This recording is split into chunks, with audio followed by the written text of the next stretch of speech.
Has it ever happened to you that your roses look weak, full of yellow leaves, spots, and lifeless branches, even though you water and fertilize them constantly? And the worst part is that when the buds finally appear, many end up drying out or falling off before opening properly.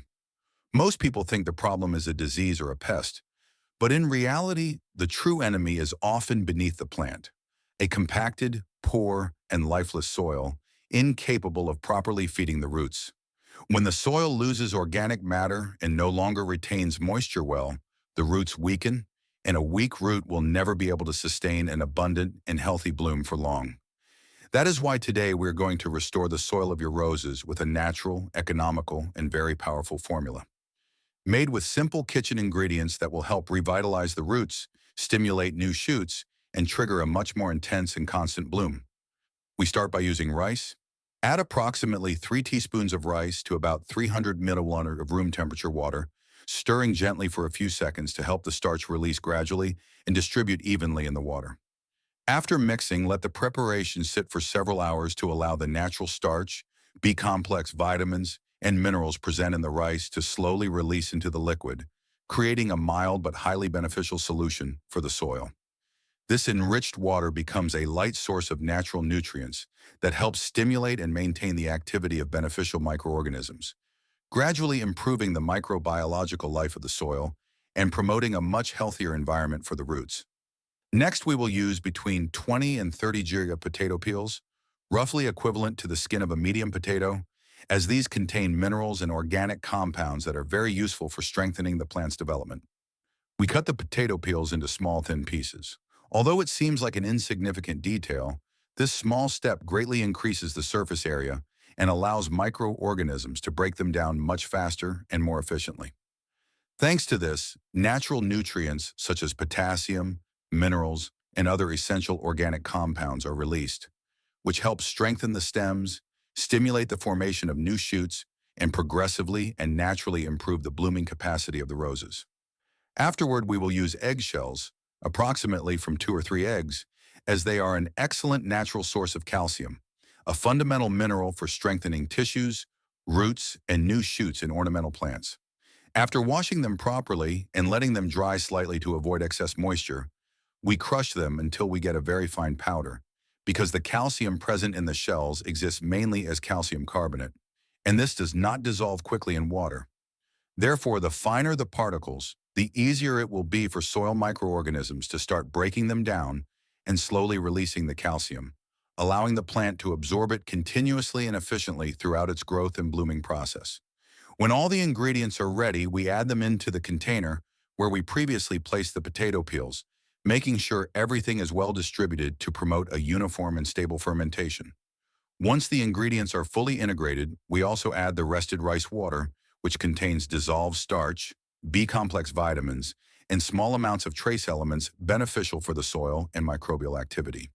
This mixture works as a light source of biological nutrition that helps activate beneficial microorganisms, accelerating the natural decomposition of organic matter and improving the availability of nutrients for the rose's roots.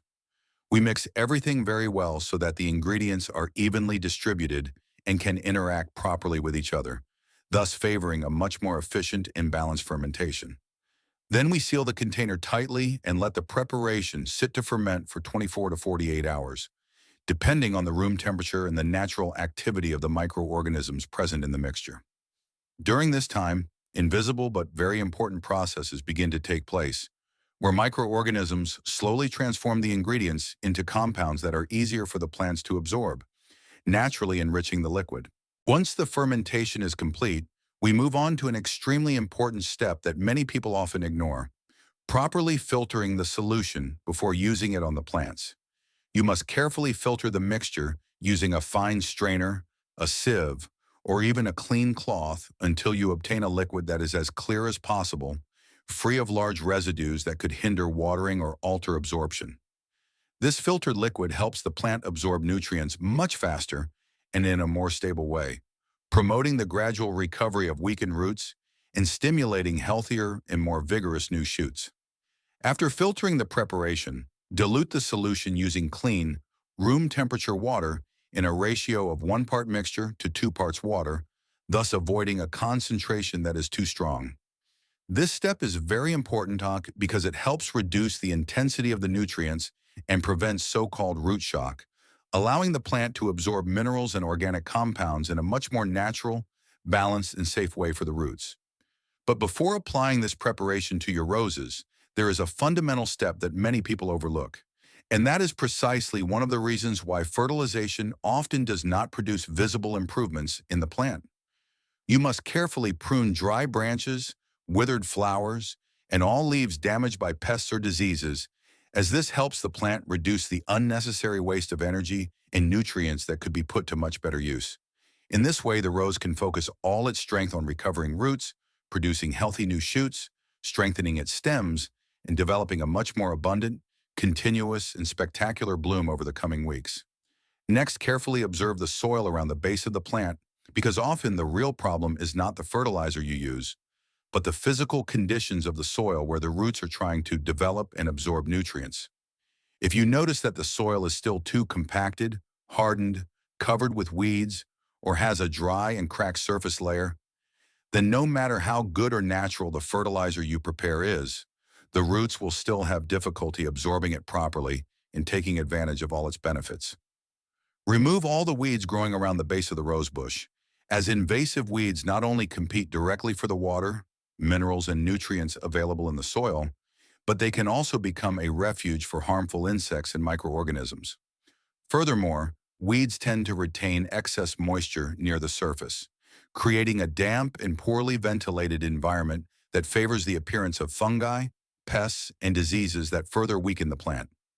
After clearing the area, gently loosen between 3 and 5 centimeters of the top layer of soil using a small trowel, a branch, or even your hands, always working carefully to improve air circulation, facilitate the entry of moisture to the roots, and allow water and nutrients to penetrate more evenly.